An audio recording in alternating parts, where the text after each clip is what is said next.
Escuchas Radio La Clave 92.9. Asistencia médica en viajes Assiscard y su promoción 50% off. Y Brookfield, Torino, Italia, presentan Combinación Clave. El denominado caso Riggs se supo de él por chiripazo. Acuérdense ustedes cuando se produce el atentado terrorista contra las Torres Gemelas, el 11 de septiembre del año 2001, el Parlamento de Estados Unidos decide investigar en forma muy amplia y muy profunda en todo el sistema financiero estadounidense para ver si es que había dineros que estuvieran vinculados con el financiamiento del terrorismo. Y se descubren una serie de cosas. Se presenta un reporte oficial donde se pone como ejemplo 2 sostenedores de cuentas que reflejarían cómo se estaban usando los bancos de Estados Unidos para ocultar dineros mal habidos de los países de origen de esos sostenedores de esas 2 cuentas. Uno es el mandatario de Guinea Ecuatorial, un país africano, y el otro, Augusto Pinochet Ugarte, ex jefe de Estado y presidente de Chile. Y se entrega una serie de información respecto de cómo, en el caso de Pinochet, él empezó desde los años 80 a abrir cuentas en distintos bancos de Estados Unidos hasta que finalmente canaliza buena parte de esas cuentas a través de una serie de cuentas en el Banco Riggs de Estados Unidos. En un principio se hablaba que tenía varias cuentas bajo distintas identidades y se señalaba que ahí había un monto cercano a 21 millones de dólares. Finalmente, en Chile se abre un proceso por esto al saber de la noticia, que repito, llegó de suerte, de chiripazo. No es que Chile estuviera investigando nada. Esto fue una derivación de la investigación estadounidense respecto de las platas asociadas al financiamiento del terrorismo después del caso de las Torres Gemelas. Finalmente el caso llega a Chile, se abre por parte del Consejo de Defensa del Estado un juicio bajo el sistema antiguo a Augusto Pinochet, y después de muchos ires y venires en términos de jueces, todos acreditando que se cometieron los delitos de malversación de fondos o apropiación indebida, es decir, estas eran platas que desde los años 80 y particularmente después, en una segunda oleada en los años 90, eran platas que básicamente se sacaban de los gastos reservados tanto a la presidencia de la República como a la comandancia en jefe del ejército, y que periódicamente se colocaban y administraban por parte de terceros, que todos ellos eran personajes asesores de Augusto Pinochet, muchos de ellos, la gran mayoría en el ejército. Hubo una serie de personas del ejército que fueron procesados por esto. Y después de ires y venires, cuando se acredita que esto es un delito, finalmente se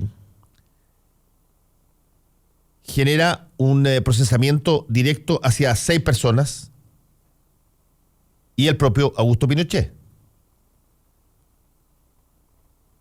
Las platas estas, repito, eran platas que según determina el Consejo de Defensa del Estado y posteriormente avala esa impresión en la justicia, eran platas que se sacaban de los gastos reservados que entonces, durante la época de la dictadura, eran bastante más altos que los que son hoy día.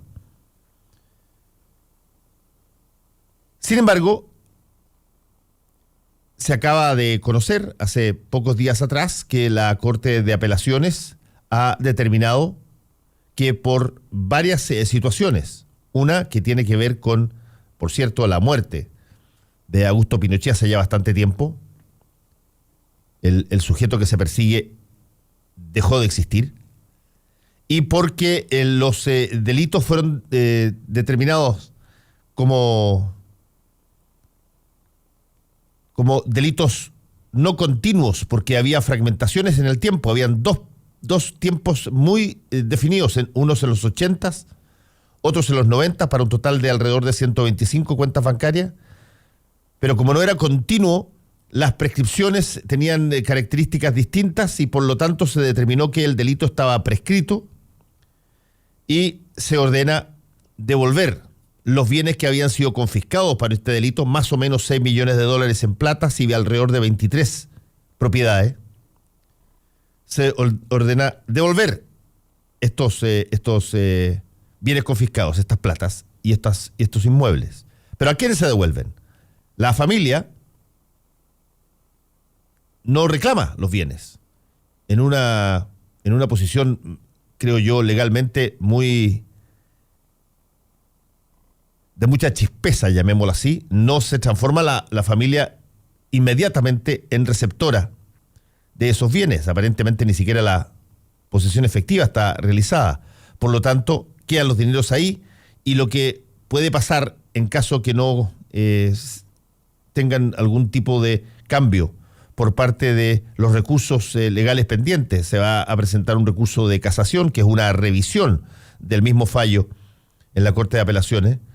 Pero si es que eventualmente se siguiera el mismo camino, es decir, se considerara que están prescritos y se considerara que la víctima, como está fallecida, se pierde el sujeto del delito y la familia no reclamara esos dineros para sí, una vez que se terminara todo este asunto, se tendrían que devolver los bienes que fueron comprobadamente robados, llamémoslo así.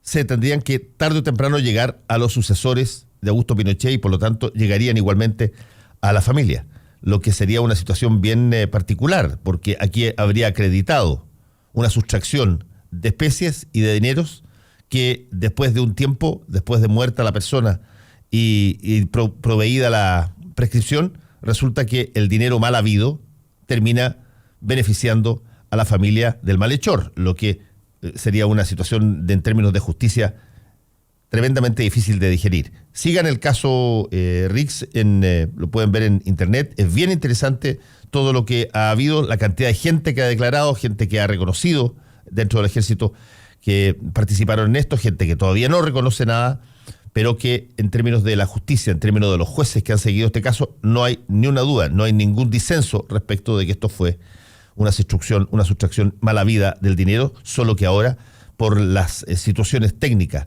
del juicio, eventualmente esa plata puede llegar a los sucesores de Augusto Pinochet sin que se pueda detener el hecho de que estas platas fueron sustraídas, no fueron platas ganadas honorablemente.